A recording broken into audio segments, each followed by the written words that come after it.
Mukhang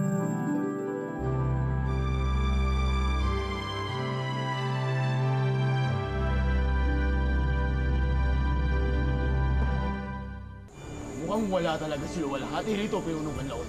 Hindi ko nga siya naamoy rito. Oh, bakit may babae dito? Nasa Maynila na po ba ako? Hindi po namin naiintindihan kung paano nga nangyari yun eh. Yung batang bulag, bigla na lang nakakita. Pero pagkatapos ng barilan, bulag na siya ulit. Anghel, salamat talaga ha. Dahil sa'yo, meron tuloy tayong pangkain. Isang milagro ng Panginoon ang nangyari sa iyo. At ang batang yan ang ginamit para maligtas ka. May anak po kayo? Nasaan po siya? Bakit hindi niyo po siya kasama? Kinuha siya sa akin ng demonyo. Di ba mali yun? Sigurado ka ba sa gusto nating gawin? Hindi ako matatahimik po hanggat hindi ako nakakasiguro na maayos ang nakalagayan nila. Salamat po dahil tinulungan niyo kami makatakas sa mga pulis. Kung gusto niyo po, isipin niyo na ako si Sarah. Hindi ko hayaang masaktan ka uli.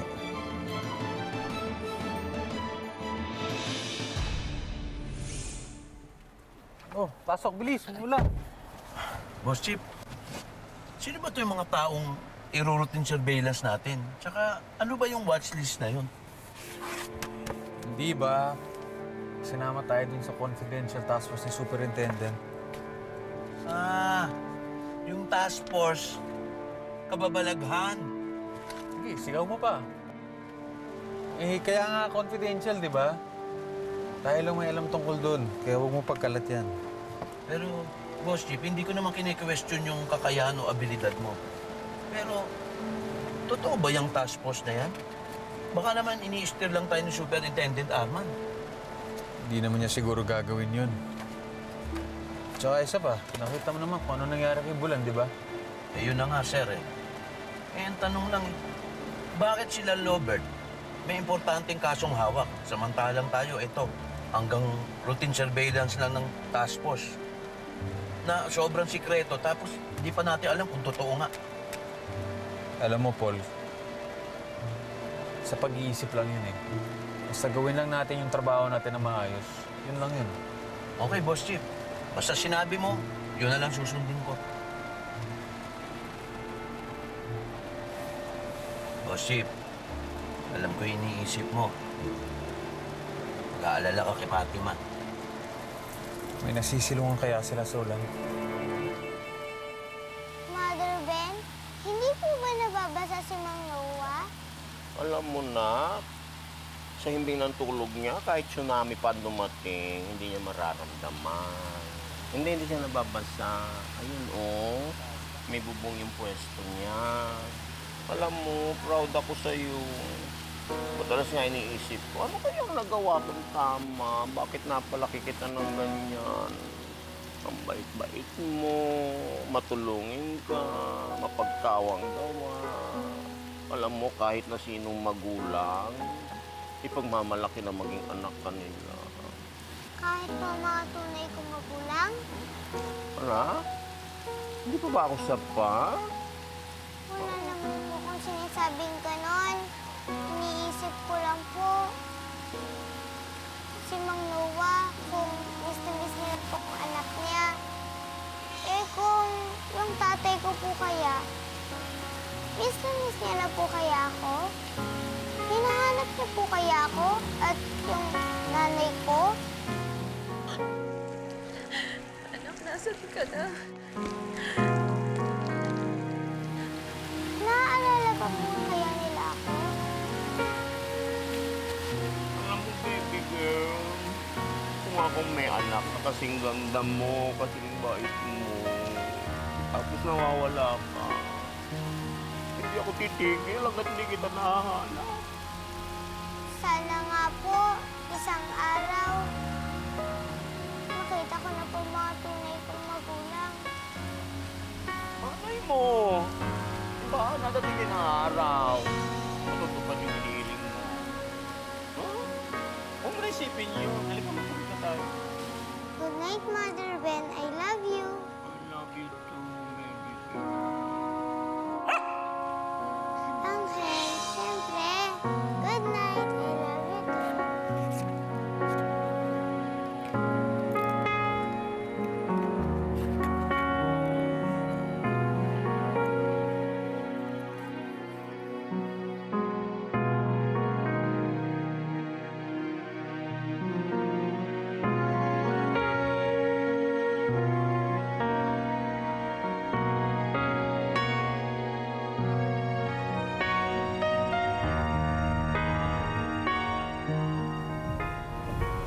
Diyan nga sila tumatambay. Siguro naman nakasilong sila saan man dyan. Siguro nga.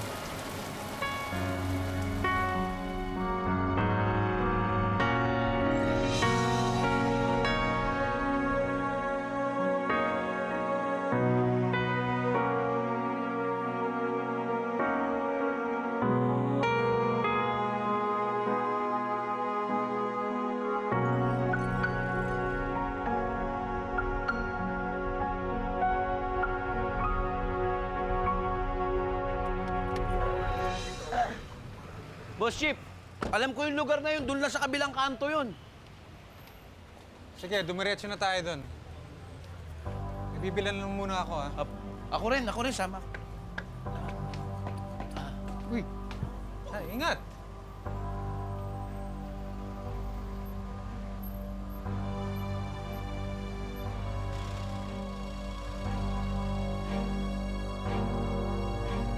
Alam mo, grade 3 na si Sarah noon.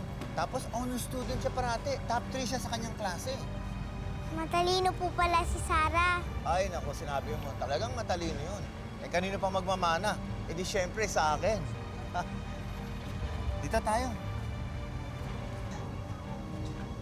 Mabitabi nga kayo dyan. Dali lang, Mama. Eh, kita mo naman eh. Hindi nga nakakita tong batang to. Wala akong pakialam sa inyo, ha?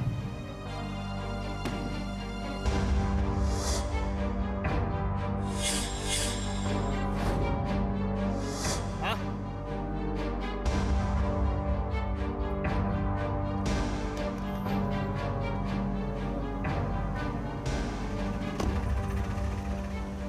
Mama! Bakit Sandali! po, Mang Noah? Sandali! Mang Noah, bakit po? Mama, ikaw yung pumatay sa pamilya ko, ah! Sandali! Mang Noah! Mang Noah! Mang Noah! Mang Noah! Mang Noah! Fatima? Boss Chief, saan punta? Hindi pa, pakihawakan mo muna. Fatima! Si Mateo? Anong ginagawa mo dito mag-isa? Nasaan si Mother Ben? Hindi naman po ako mag-isa. Andito naman po si Angeles. Ano ka ba naman, Fatima? Aso si Angel eh, hindi siya counted. Ano nga ba sinasabi ko eh? Kaya nga mas gusto ko na nasa bahay ampunan ka dahil mas ligtas ka doon. Hindi yung palaboy-laboy ka dito sa kali mag-isa, walang kasama. Oy! Sinasabing malaboy-laboy kami. May bahay na kami. Hola, kumusta sa... Oo. Buti naman, nagkita tayo uli. Kaya lang, nagmamadali ako. Gusto ko pa sana makipagtsikahan. Busy ako eh. Alam mo na, pag may trabaho. Kaya, halika na, mauna na kami. Anong trabaho? Tindera ng kakanin. Okay kami, meron kaming bubong sa ibabaw ng aming mga ulo. Tapos kumakain kami 3 times a day, ha? Kaya huli ka na. Babay na. Pero Mother Ben, wala naman po. Wala naman talaga silang dapat ipag-alala. Kasi okay na tayo. Halika na, dali.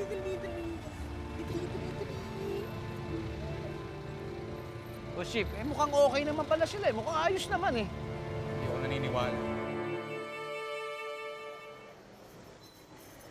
Ano, sir?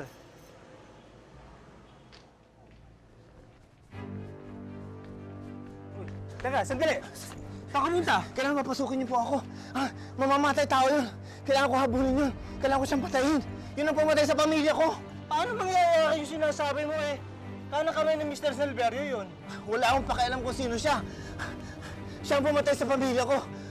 At saka, di ba sabi ng Panginoon, mata para sa mata, ngipin para sa ngipin. Kaya kailangan magbayad siya. Pagbabayarin ko siya sa ginawa sa akin. Eh, baliw ka pala eh. Malis ka na nga dito. Sige po. Malis na po kayo. Hindi niyo po kilala. Malis na po kayo. Sige na po. Bakit po kayo nagsinungaling? Bakit niyo naman po sinabi na may bahay tayo? Bakit niyo naman po sinabi na may trabaho kayo? Fatima, ginawa ko lang yun. Kasi ayaw ko paghiwalayin tayo ni Mateo. Gaya ng ginawa niya dati. Pero di po ba masama pa rin na magsinungaling? Oo nga, masama nga. Kaya lang. Special case ito. O ikaw ba, gusto mo paghiwalayin tayo ni Mateo? Ha? O hindi, di ba? O, kaya mo, ikinyan na tayo ni Lord. Angel, ha? Okay na, huwag ka na kumontra.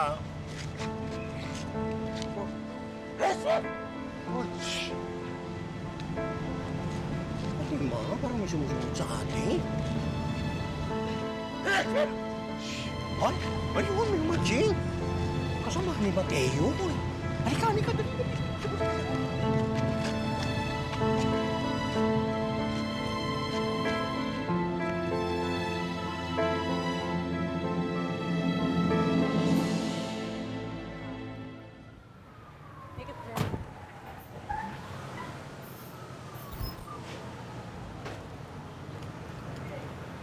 Omar, sino yung mga yan? Sir Marcos, sila yung mag-i-interview kay Boss Peter.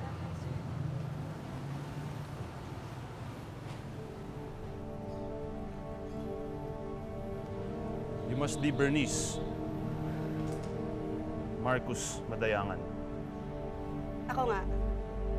Ikaw yung kanang kamay ni Mr. Peter Silverio, di ba? Yeah, I'm Bernice from ZTN Network. Kami yung mag-i-interview kay Mr. Peter Silverio. For our new show, it's called Up Close and Personal. Yung kamay ko.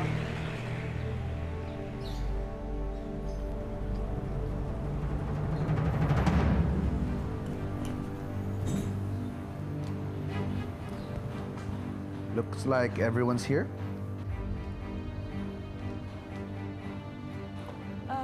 You must be Bernice. Yes, ako po. Oh my God. Hi. I'm so pleased to meet you, sir. Oh my God, hindi ako makapaniwala. I'm standing right in front of my biggest idol. You're such an inspiration to me at sa napakaraming tao. You're not just known as a very successful businessman, but you're also known for your benevolence. You're so kind.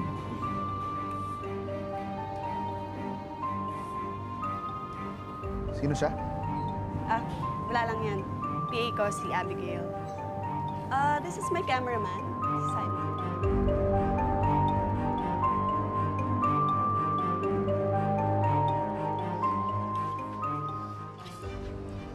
Mother Ben, asan po ba tayo? At saka, kanino po ba talagang bahay to? Ma, basta pinili ko lang yung bukas ng pinto na bahay. Po? Ibig niyo pong sabihin, basta-basta na lang po tayong pumasok dito nang hindi natin kilala yung may-ari? Ito naman, nakikisilong lang tayo. Hoy! Sino kayo? Ano ginagawa niyo dito, ha? Mga magnanakaw kayo, ano? Ay, hindi po kami magnanakaw. Anong hindi? Akala niyo siguro may isahan niyo ako, ha? Halika na! Dali! Halika na! Halika! Hindi ako makapaniwala na mali yung hinala ko. Malay mo naman, bossip, kung nagsumikap yung matanda, tapos nakahanap sila magandang tirahan. Tsaka mukhang ayos naman sila dun eh. Sige, puntahan na natin surveillance natin. Sige, sir. Ano yung address? Andito po sa akin, nandun po.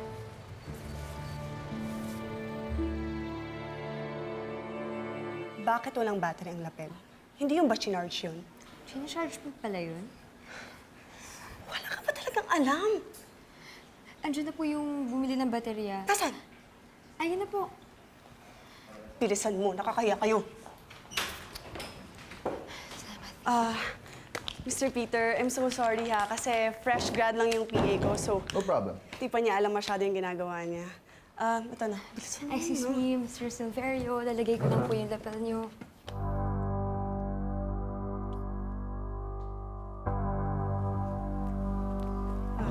Okay na ba? Sir, okay na ba? Game na tayo ulit? Yeah. Okay. Simon? Okay? So, Peter, you're one of the most eligible bachelors in the Philippines right now. At kilala ka rin bilang isang playboy.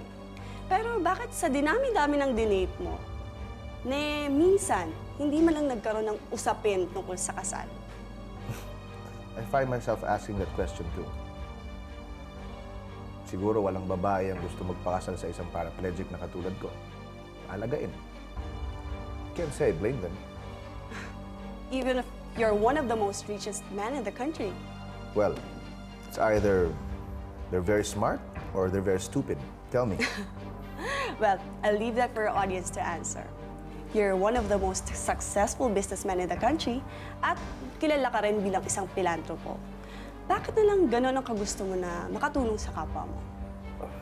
Narealize ko kasi na hindi lahat nabibili ng pera.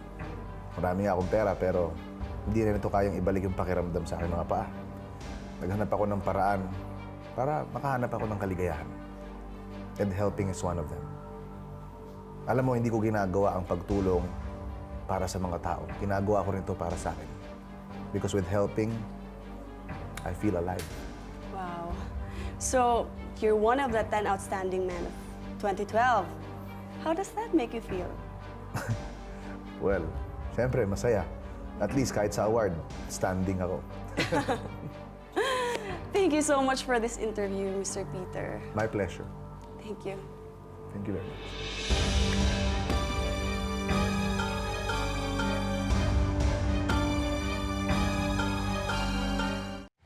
Muntik na tayo doon, Fatima.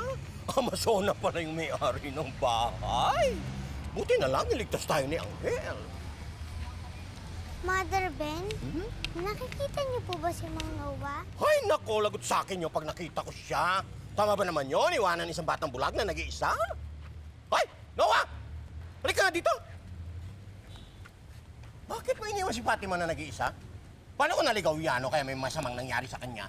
Paano kung nakita ni Mateo, dinala sa bahay ang punan? Nakita ko na yung pulang dragon. Nakita ko may marka ng demonyo. Yun pong bumangga sa ating lalaki kanina? Oo, siya nga. Siya ang pumatay sa pamilya ko. Naku, Noah, nang bibintang ka na niyan, ha? Sigurado ka ba sa sinasabi mo, ha? Sigurado. Natitiyak ko. Hindi ko makakalimutan yung araw na yun. Nai-deposit ko ang pera sa koleksyon nang bigla silang pumasok. Takot na takot akong tumingin dahil alam kong kapag tumingin ako, maaari kong ikamatay yun. Ayoko pang mamatay. May pamilya akong tao, pero nung lumapit siya sa akin para kunin ang perang hawak ko, ayun, nakita ko. Nakita ko ang marka ng demonyo, ang pulang dragon. At alam kong nakita niya na nakita ko dahil tinignan niya ako sa mata na para bang inaalala niya ang mukha ko. Akala ko noon, katapusan ko na. Pero tinawag siya ng mga kasama niya. Pagkatapos nun, dinala nila kaming lahat sa estasyon ng pulis. At pilit nilang inaalam kung ano ang nakita namin. Nakita mo ba itsura nila? May nakita ka bang marka na pwede namin magamit sa pag-identify? Huwag ka matakot, protektahan ka namin. Ikaw at ang buong pamilya. Magtiwala ka. Hindi ko pa nakita yung mukha niya. Pero may nakita akong palatandaan. Parang marka ng demonyo. Demonyo? Anong demonyo? Hindi po, yung marka ng pulang dragon. Si Sarah! Anak! Dapat hindi mo sinabi kung sino ako! Tapos ng pagkagising ko, nasa ospital na lang ako. Hindi ko maintindihan bakit nabuhay pa ako. Tapos hinayaan namin ako mamatay. Sana kasama ko ngayon ang aking mag-ina. Ewan ko, ba't nila ako iniiwan ng ganito? Pero ngayon naintindihan ko na. Kaya ako binigyan ng bagong buhay ng Panginoon. Dahil ako lamang makakapigil din sa dragon na yun. Ako lamang ang binigyan niya ng pagkakataon para makahiganti sa pagpatay niya sa aming pamilya. Ngayon, ang mabutihan. Kailangan pigilan ko ang demonyo. At tigilan kanya paghasit ng kadiliman din sa mundo. Kailangan mo siya.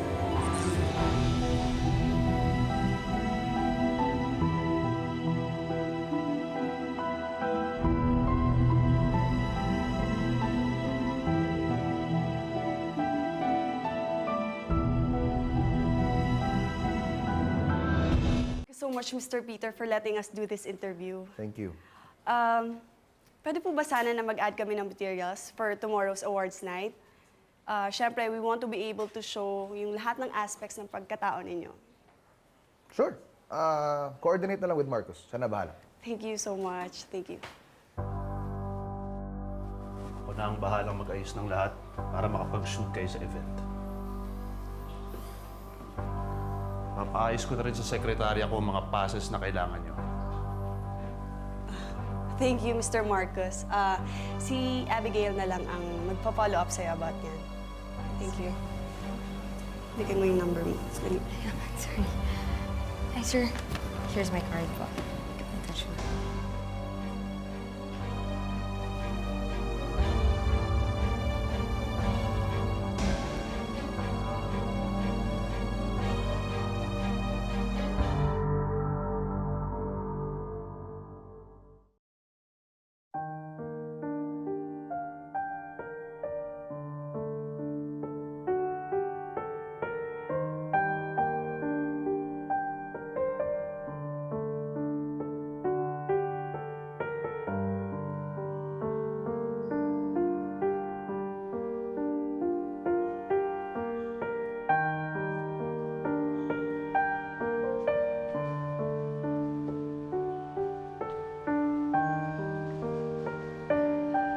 Bebe? Bebe? Ano pang ginagawa mo dyan?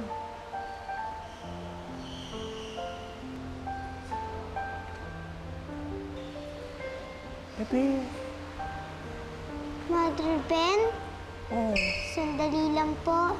Pinagdarasal ko pa po si Mang Noah.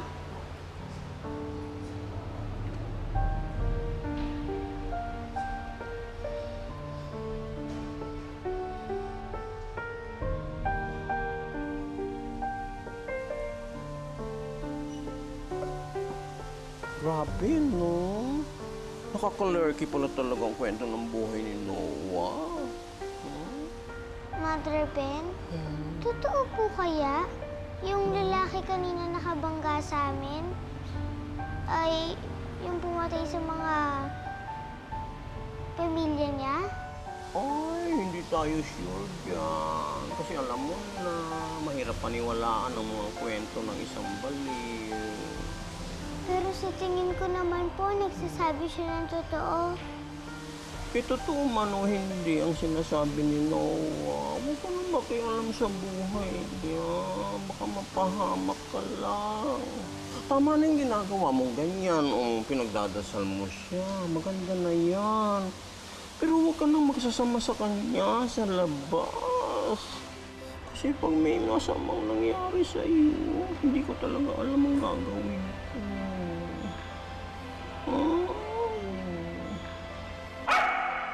Ay! Hali ka na nga. Join na. Look hot. Ayan. Look